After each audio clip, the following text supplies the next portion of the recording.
Tudo da Canção Nova em um só lugar. Canção Nova Play. O Senhor esteja convosco.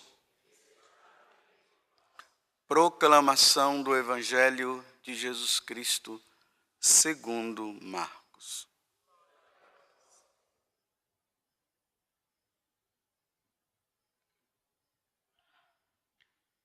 Naquele tempo, o rei Herodes ouviu falar de Jesus, cujo nome se tinha tornado muito conhecido. Alguns diziam: João Batista ressuscitou dos mortos. Por isso os poderes agem nesse homem. Outros diziam: é Elias. Outros ainda diziam: é um profeta como um dos profetas. Ouvindo isto, Herodes disse: ele é João Batista. Eu mandei cortar a cabeça dele, mas ele ressuscitou. Herodes tinha mandado prender João e colocá-lo acorrentado na prisão. Fez isso por causa de Herodíades, mulher do seu irmão Filipe, com quem tinha se casado. João dizia a Herodes: não te é permitido ficar com a mulher do teu irmão. Por isso Herodíades o odiava e queria matá-lo, mas não podia. Com efeito, Herodes tinha medo de João, pois sabia que ele era justo e santo, e por isso o protegia. Gostava de ouvi-lo, embora ficasse embaraçado quando o escutava. Finalmente, chegou o dia oportuno. Era o aniversário de Herodes, e ele fez um grande banquete para os grandes da corte, os oficiais e os cidadãos importantes da Galiléia.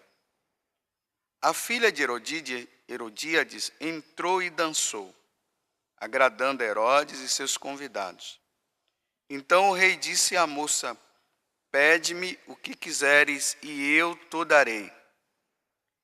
E lhe jurou, dizendo: eu te darei qualquer coisa que me pedires, ainda que seja a metade do meu reino. Ela saiu e perguntou à mãe: o que vou pedir? A mãe respondeu: a cabeça de João Batista. E voltando depressa para junto do rei, pediu: quero que me deis agora num prato a cabeça de João Batista. O rei ficou muito triste, mas não pôde recusar. Ele tinha feito o juramento diante dos convidados. Imediatamente, o rei mandou que um soldado fosse buscar a cabeça de João. O soldado saiu, degolou-o na prisão, trouxe a cabeça num prato e a deu à moça. Ela entregou à sua mãe. Ao saberem disso, os discípulos de João foram lá, levaram o cadáver e o sepultaram. Palavra da salvação.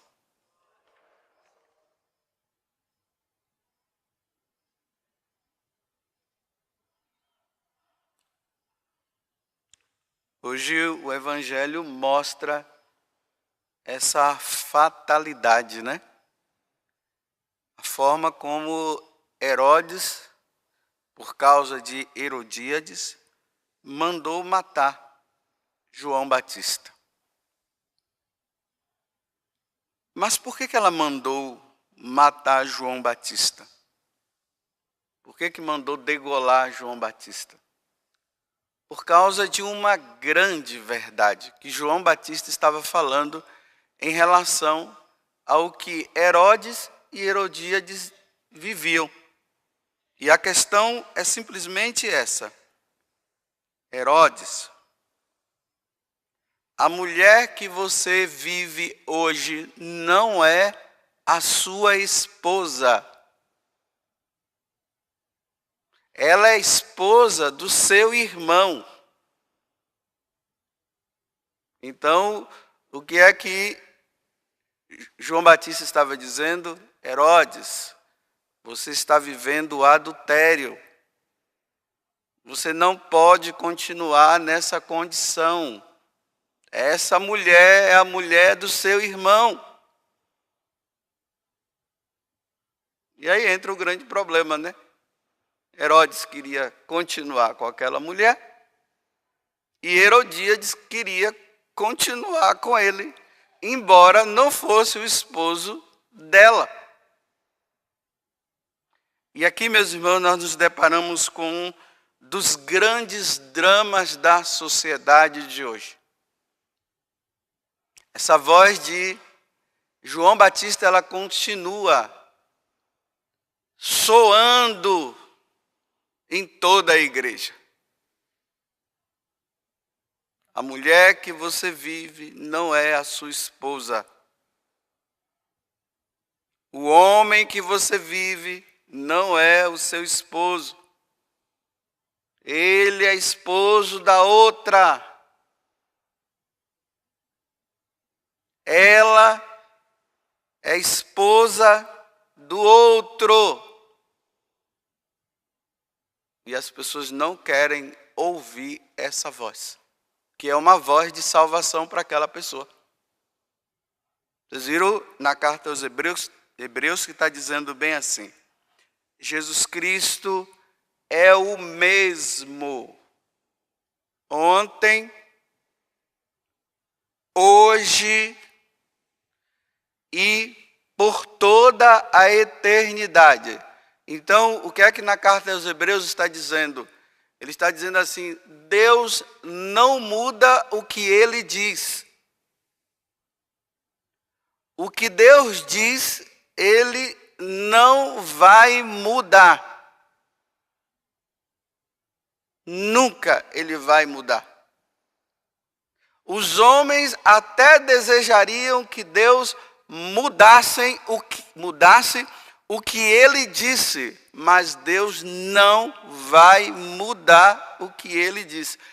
O homem querendo ou não, Deus vai continuar sempre no mesmo parecer. Então, o que é que Deus não muda? Quem casou na igreja está casado. Ele não vai mudar quanto a isso.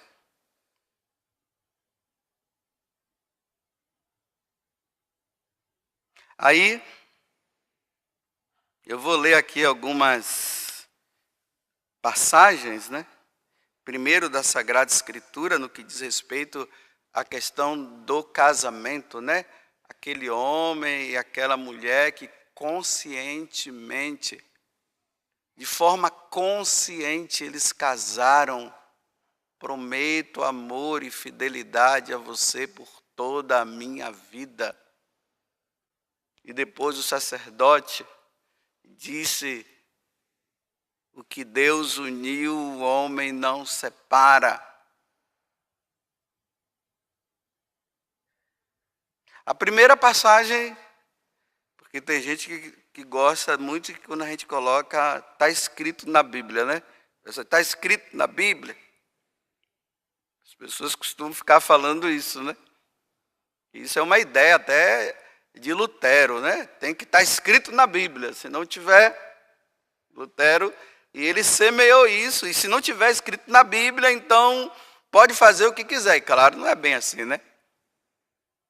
Tem coisas também que estão escritas, que está de acordo com a Bíblia, mas não está escrito na Bíblia, mas que a igreja diz que é assim porque está escrito na Bíblia, porque foi falado. Então a primeira palavra é do próprio Jesus. Mateus 10, de 11 a 12. Ele diz assim, olha: quem repudia sua mulher, é Jesus dizendo, quem deixa a sua mulher e se casa com outra, comete adultério contra a primeira. E se a mulher repudia o marido, ou seja, se a mulher deixa o marido e se casa com outro, comete adultério. Então, casou na igreja, se separou, arrumou uma outra pessoa, casou com a outra pessoa. Jesus está dizendo, é adultério.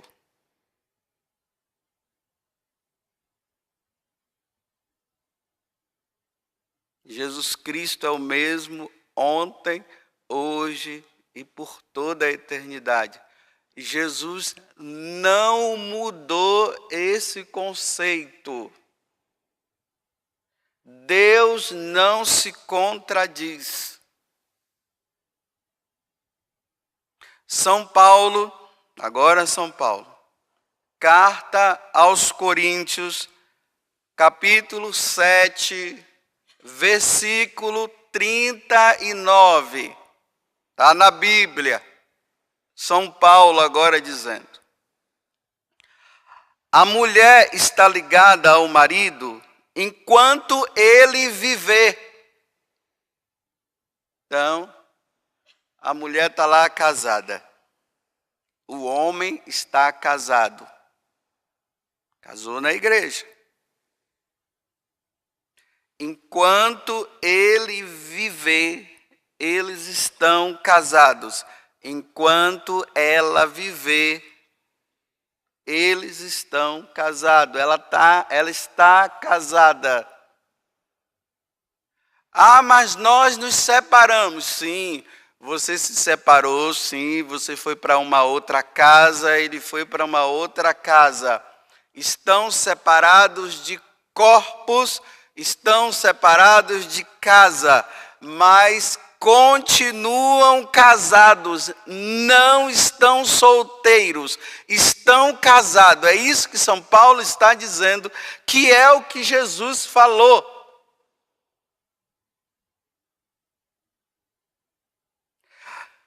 Mas, se morrer,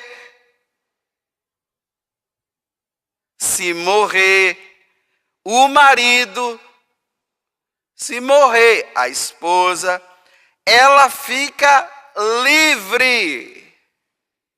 Aí poderá casar. Se morrer. Se estiver vivo, não pode casar de novo. Enquanto não morrer. Se casa é adultério. Palavra dura, mas é de nosso Senhor Jesus Cristo.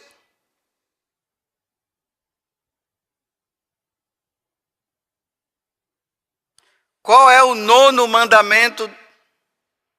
O nono mandamento é: não desejar a mulher do próximo. É o nono mandamento. Eu estou casado, tenho a minha esposa, e agora eu estou gostando de uma outra mulher, e já estou tramando de separar, de cá para ficar com ela. Não pode! Você vai ter que ficar com essa. Fuja desse pecado como se foge da serpente, porque se você ficar, a serpente vai te picar, vai te morder, e você vai morrer, vai matar a tua alma.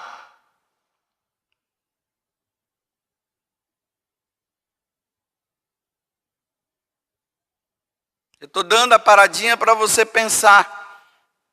Nós temos que pensar com o olhar de Deus. Ver com o olhar de Deus e pensar como Deus. Não é olhar com o seu olhar e com a sua forma de pensar. Porque se você pensar do seu jeito e olhar do seu jeito, você vai dizer que Deus está errado. Mas Deus não erra. Porque se Deus erra, Ele deixa de ser Deus.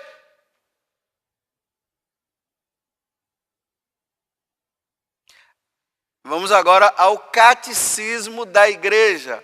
Depois vocês abram o Catecismo da Igreja, 1649, a 1650. Aí o catecismo vai falar bem assim, olha. Hoje nós vivemos essa triste situação aonde os casais vivem casando no civil. Se separam e depois eles casam no civil. Eles não casam na igreja. Porque quando eles vão casar na igreja, a igreja diz, não pode. Aí ele diz assim, então tá bom, nós vamos ficar casados somente no civil. Aí o catecismo diz, hoje diante desta triste situação que os casais vão casando no civil, a igreja, sendo fiel ao que Jesus disse, a mulher não pode casar com outro homem, senão é adultério, se ela é casada na igreja, e vice-versa. A igreja afirma que não pode reconhecer como válida uma nova união. A igreja não reconhece. A igreja não reconhece porque Jesus não reconhece. Então, gente, vamos parar de ficar dizendo assim que a igreja fala uma coisa e Jesus fala outra. Quando diz a igreja, está dizendo Jesus. Então, Jesus, que fundou essa igreja, ele não pode reconhecer como válida uma nova união. Se o primeiro casamento foi válido, então aqui, olha, se o primeiro casamento foi válido, como é então que uma pessoa que está nessa situação, ela precisa ver se o casamento foi válido? Vai no tribunal eclesiástico. Padre José Augusto, como é que faz para ir nesse tal tribunal que eu não sei? Vai lá na tua paróquia e fala com o seu padre e diga, padre, como é que eu faço para ir no tribunal eclesiástico? O padre vai te explicar, ele tem que te explicar. Ele tem que dizer como é que faz para chegar nesse bendito tribunal eclesiástico que você não sabe nem o que é isso. Aí você vai lá no tribunal, porque você veio de um outro casamento, na igreja, e você agora encontrou uma outra pessoa, e você está dizendo que ela é a mulher da tua vida, porque a outra já não é mais, ou vice-versa.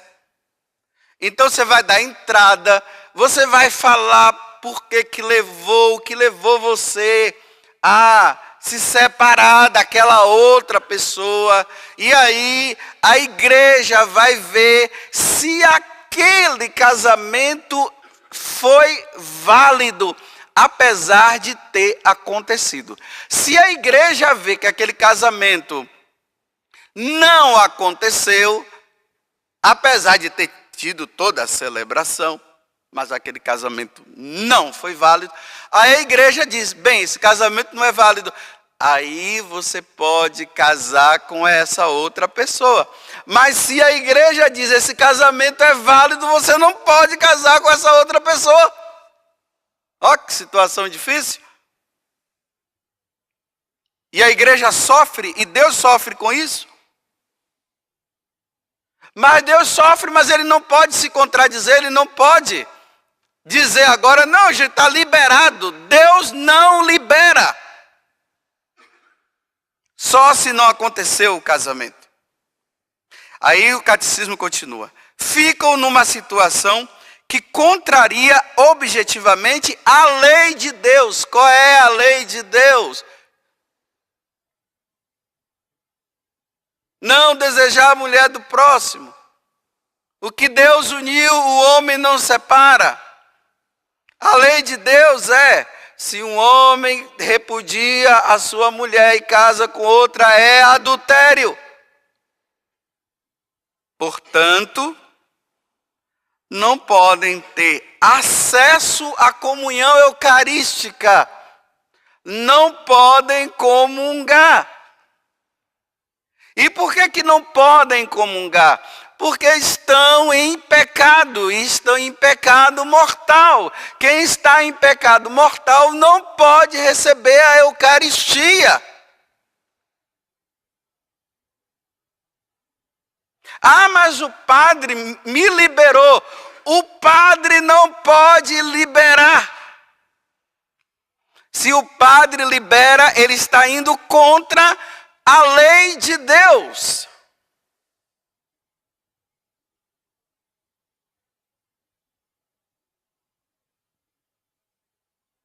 Não pode receber a comunhão eucarística.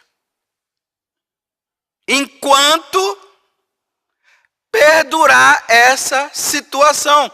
Enquanto não resolver a situação, ou vai no tribunal eclesiástico, ou diz assim, olha, não dá para a gente viver junto. Enquanto perdurar essa situação, não pode receber a Eucaristia e não pode se confessar.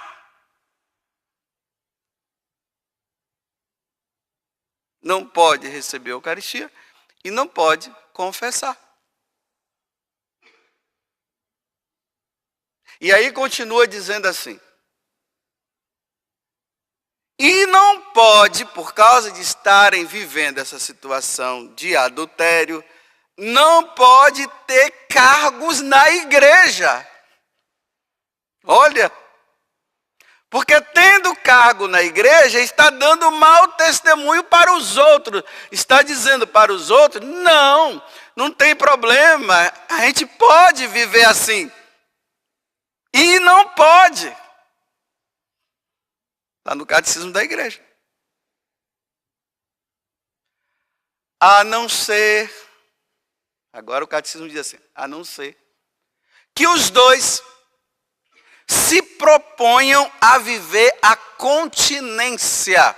Ou seja, se os dois se propõem a não ter relação sexual, ou seja, vão viver como irmão. Se eles se propõem, não querem resolver a situação, mas querem viver juntos, então, só se eles viverem como irmão, não vão ter relação sexual, aí, conversando com o sacerdote, por causa do propósito que eles têm de viver a continência, de não ter relação sexual, acompanhado por aquele sacerdote, os dois podem receber a Eucaristia e podem até se confessar, mas que procure resolver a situação.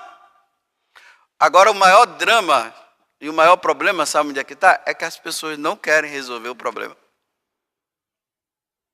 Não, nós vamos ficar assim mesmo, a igreja não entende, Deus entende meu coração, Deus sabe de nós, e fica nessa enrolação e não resolve a situação.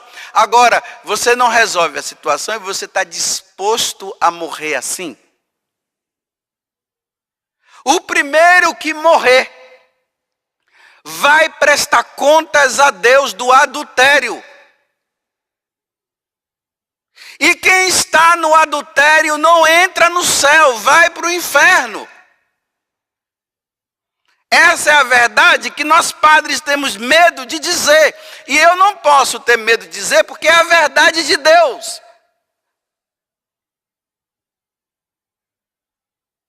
Se morre nessa condição, não quis resolver e continuou nessa situação, morrendo, não se salvará.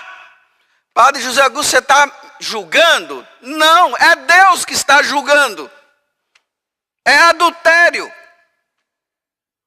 É Deus quem disse, não foi o Padre José Augusto.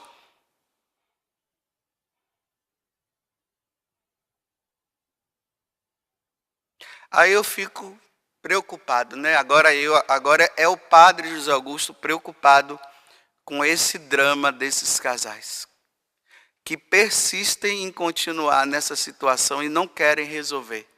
Olha, não querem resolver. continuo nessa situação. Aí eu fico preocupado, porque o sacerdote preocupa-se com a salvação da alma, com a salvação da pessoa. A pessoa está nessa situação, é claro que eu estou preocupado. Eu, como padre, estou preocupado.